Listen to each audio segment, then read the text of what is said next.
ভারত থেকে একটা গুরুতর খবর এসেছে। ভারতের বিদেশমন্ত্রী জয়শঙ্কর শেখ হাসিনাকে নিয়ে ভারতীয় পার্লামেন্টে একটা মন্তব্য করেছেন, যে মন্তব্যটা ভয়াবহ রকমের মন্তব্য। সেই আলোচনাটা করবই। আর একটা বড় খবর হয়েছে, বৈষম্যবিরোধী ছাত্র আন্দোলনের পক্ষ থেকে নুরুল হক নূর, গণ অধিকার পরিষদের সভাপতি নুরুল হক নূরের বিরুদ্ধে মামলা করা হয়েছে। এবার নিজেদের মধ্যেই যেন বিভেদটা আরও বেশি স্পষ্ট হয়ে যাচ্ছে। কি হতে চলেছে? রাতের বেলা এতগুলো খবর যখন আসছে, তখন ভোর রাতে এই খবরগুলো আপনাকে কিভাবে নাড়া দেবে? চলে যাচ্ছি মূল ভিডিওতে। আব্দুল হান্নান মাসুদকে মারা হয়েছে নোয়াখালীতে। তিনি একটি সমাবেশ করছিলেন, আগে থেকেই ঘোষণা দিয়েছিলেন যে সেখানে গিয়ে তিনি সমাবেশ করবেন। চাঁদাবাজদের বিরুদ্ধে সমাবেশের ডাক দিয়েছিলেন তিনি।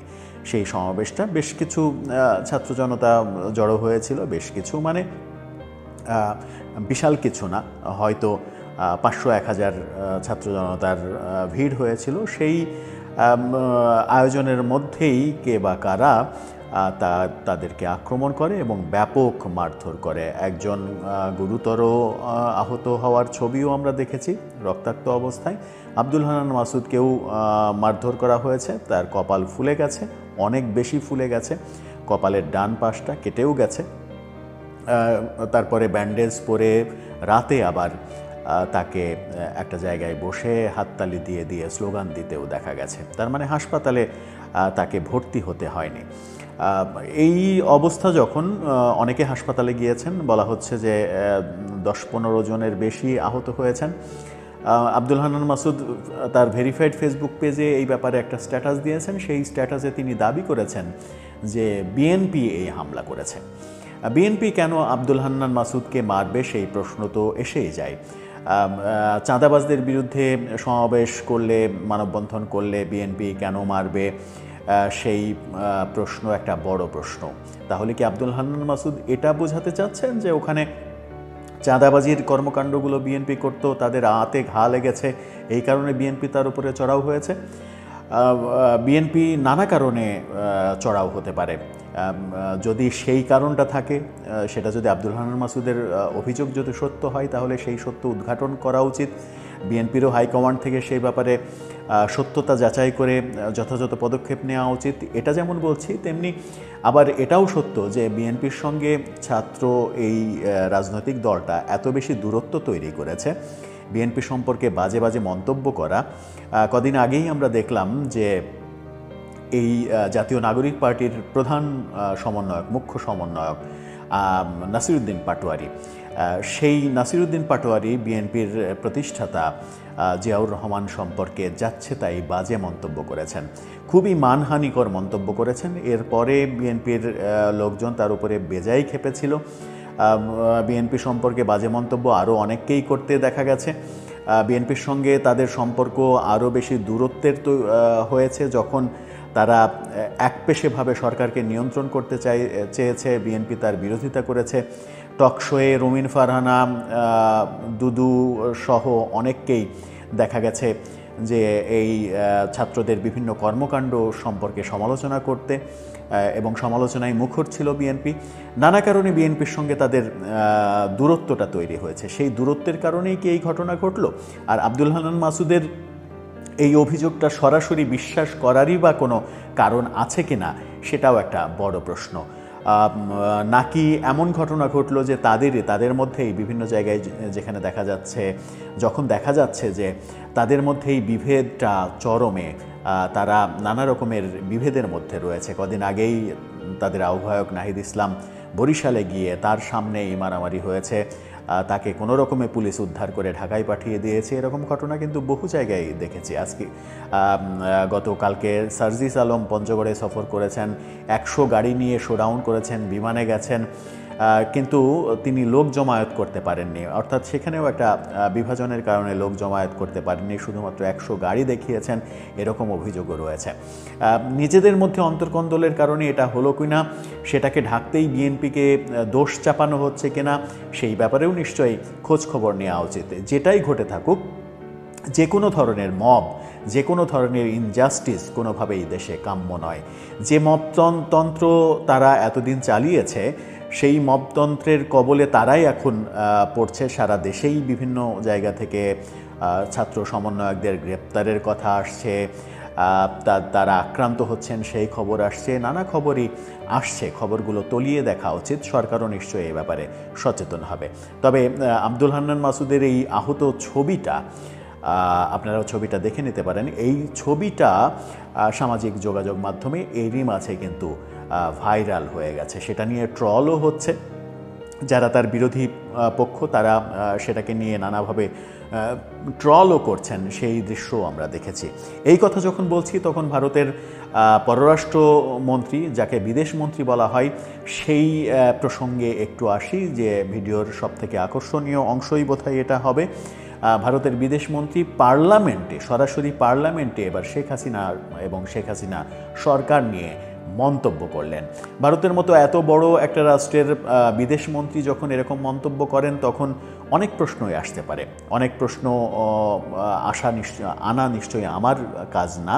আমার কাজ ব্যাপারটাকে উপস্থাপন করা, আপনাদের সামনে বিশ্লেষণ করা, এই তো সেটিই করতে পারে।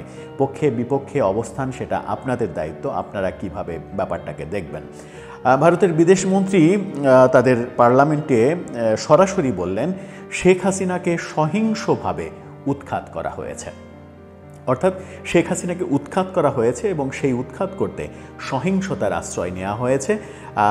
ভুল পথ, কুপথ, এই পথের আশ্রয় নেওয়া হয়েছে, এমনটা ভারতের বিদেশমন্ত্রী বললেন। যে আলোচনাটা এতদিন ধরে, গত 7 মাসেরও বেশি ধরে চলছিল, যে ভারত সরাসরি শেখ হাসিনাকে পুনর্বাসনের চেষ্টা করছে, শেখ হাসিনার পক্ষে অবস্থান করছে, এতদিন ভারত কিন্তু কোনো ধরনের শেখ হাসিনাকে নিয়ে, শেখ হাসিনার পতন নিয়ে কোনো মন্তব্য করেনি। আকারে ইঙ্গিতে অনেক কথা বলেছে, কিন্তু কোনো গুরুত্বপূর্ণ ব্যক্তি ভারতের সরকারের, তারা সরাসরি শেখ হাসিনার ব্যাপারে কোনো মন্তব্য করেননি। যে মন্তব্যটা এবার তিনি করলেন, জয়শঙ্কর ভারতের বিদেশমন্ত্রী, তিনি সরাসরি পার্লামেন্টে, তাও যেন তেন জায়গায় নয়, তার পার্লামেন্টেই তিনি কোনো একটা পর্যায়ে বললেন যে শেখ হাসিনাকে সহিংসভাবে উৎখাত করা হয়েছে। তার মানে শেখ হাসিনার উৎখাত এবং পরবর্তীতে ডক্টর ইউনূস সরকারের ক্ষমতা নেওয়াটাকে ভারত কোনোভাবেই অ্যাকসেপ্ট করছে না। এই অ্যাকসেপ্ট না করাটা কোন দিকে যাবে সেটা সময়ই হয়তো বলে দেবে। এই কারণেই অনেক দিন থেকে নানা রকমের কথা শোনা যাচ্ছিল যে ভারত এক ধরনের শেখ হাসিনার পক্ষে দুতিয়ালি করছে, আমেরিকার সঙ্গে সংযোগে শেখ হাসিনার পক্ষে অবস্থান করে শেখ হাসিনাকে আবার পুনর্বাসনের চেষ্টা করছে। ডক্টর ইউনূস সরকারের উপরে বিশ্ব বিবেক যেন রেগে যায়, তার বিপক্ষে অবস্থান নেয়, সেরকম লবিং তারা করছে, সেই আলোচনাও কিন্তু রয়েছে। এবং ডোনাল্ড ট্রাম্প, নরেন্দ্র মোদী এক হয়ে বাংলাদেশের বর্তমান সরকারের বিরুদ্ধে অবস্থান করছেন। এই ব্যাপারগুলো, এই বার্তাগুলোও যখন স্পষ্ট, তখন জয়শঙ্করের এই মন্তব্যটা খুবই গুরুতর মন্তব্য। সেই কথা যখন বলছি তখন শেষ বিষয়ে আসি। গণ অধিকার পরিষদের সভাপতি নুরুল হক নূরের বিরুদ্ধে এবার বৈষম্য বিরোধী ছাত্র আন্দোলন থেকে মামলা করা হলো। সেই মামলাটা যেটা করা হয়েছে সেটা হচ্ছে যে বৈষম্য বিরোধী ছাত্র আন্দোলনের নেতাদের মারধর, ক্লাব দখল করে চাঁদাবাজির অভিযোগে গণ অধিকার পরিষদের সভাপতি নুরুল হক নূর সহ 4 জনের নাম উল্লেখ করে অজ্ঞাত আরও 20-25 জনের বিরুদ্ধে মামলা করা হয়েছে। সোমবার রাতে, মানে আজকে রাতেই, বৈষম্য বিরোধী ছাত্র আন্দোলনের খুলনা মহানগর নেতা মোহাম্মদ নাঈম হাওলাদার বাদী হয়ে খুলনা থানায় এই মামলাটা করেছেন। খুলনা সদর থানায় এই মামলাটা করা হয়েছে। অর্থাৎ নুরুল হক নূর এখান থেকে গিয়ে খুলনাতে গিয়ে চাঁদাবাজি করেছে, মারধর করেছে, লাঠিসোঁটা নিয়ে, অস্ত্র নিয়ে হামলা করেছে। এই অভিযোগে তার বিরুদ্ধে মামলা করা হয়েছে। পরে বলা হয়েছে যে খুলনা সদর থানার ভারপ্রাপ্ত কর্মকর্তা ওসি মোহাম্মদ মাসুম মামলাটির বিষয় নিশ্চিত করেছেন গণমাধ্যমকে। মামলায় অভিযুক্তরা হলেন গণ অধিকার পরিষদের কেন্দ্রীয় সভাপতি নুরুল হক নূর, খুলনা মহানগর শাখার সাধারণ সম্পাদক SK রাশেদ, স্থানীয় নেতা মোহাম্মদ জনি ও যুব অধিকার পরিষদের খুলনা মহানগর শাখার নেতা তাইজুল ইসলাম। এছাড়া 20-25 জনকে অজ্ঞাতনামা আসামি করা হয়েছে। মামলার এজাহারে বলা হয়েছে বিবাদীরা স্থানীয় পঞ্চবিথি ক্লাব অবৈধভাবে দখল করে চাঁদাবাজি, অসামাজিক কর্মকাণ্ড চালাতেন। স্থানীয়দের অভিযোগের প্রেক্ষিতে গত 18 মার্চ রাত 9:30টায় বাদী ও তার সংগঠনের কয়েকজন সদস্য অভিযুক্তদের অবৈধ কার্যকলাপের বিরুদ্ধে অবস্থান নেন। এতে আরও বলা হয়েছে, এ সময় নুরুল হক নূর মোবাইল ফোনে নির্দেশনা দিলে অন্য আসামিরা রড, দা, বাঁশের লাঠি ও কুড়াল নিয়ে হামলা চালান। হামলায় বাদীসহ আরও কয়েকজন আহত হন এবং পরে খুলনা মেডিকেল কলেজ হাসপাতালে তাদের চিকিৎসা দেওয়া হয়। কদিন থেকেই আমরা দেখছিলাম নুরুল হক নূর এই জাতীয় নাগরিক পার্টির নেতাদের বিরুদ্ধে বেশ সোচ্চার কথাবার্তা বলছেন। তারই জের হিসেবে এই মামলাটি করা হলো কি না সেটা গুরুত্বপূর্ণ আলোচনা, সেটা সামনেই প্রকাশ পাবে। এখন পর্যন্ত নুরুল হক নূরের কোনো বক্তব্য পাওয়া যায়নি। তবে ব্যাপারটা খুবই ইন্টারেস্টিং যে এই যে নিজেদের মধ্যে এতদিন বলা হচ্ছিল বৈষম্য বিরোধী আন্দোলনের সময় সবাই এক, আওয়ামী লীগ বাদ দিয়ে সবাই একাট্টা হয়ে সব কিছু করেছে, কিন্তু এখন দেখা যাচ্ছে যে জাতীয় নাগরিক পার্টির ছাত্রদের সঙ্গে বৈষম্য গণ অধিকার পরিষদের বিরোধ, বিএনপির সঙ্গে বিরোধ, কখনো সরকার থেকে জামাতের বিরুদ্ধে কথা বলা হচ্ছে, কখনো জাতীয় নাগরিক পার্টির নেতা জামাতের বিরুদ্ধে কথা বলছেন, কখনো কেউ হেফাজতের বিরুদ্ধে কথা বলছে। নিজেরা নিজেদের মধ্যে নিজেদের বিরুদ্ধে কথা বলার যে ব্যাপার, সেই কথা বলার ব্যাপার থেকে এবার মামলা মোকদ্দমায় চলে গেল। এই ব্যাপারটা বৈষম্য বিরোধী আন্দোলনকে আরও বেশি প্রশ্নবিদ্ধ করবে কিনা কিংবা ব্যর্থ করে দেবে কিনা সেই আলোচনা কিন্তু এখন শুরু হবে। দর্শক, আপনার মতামত জানান।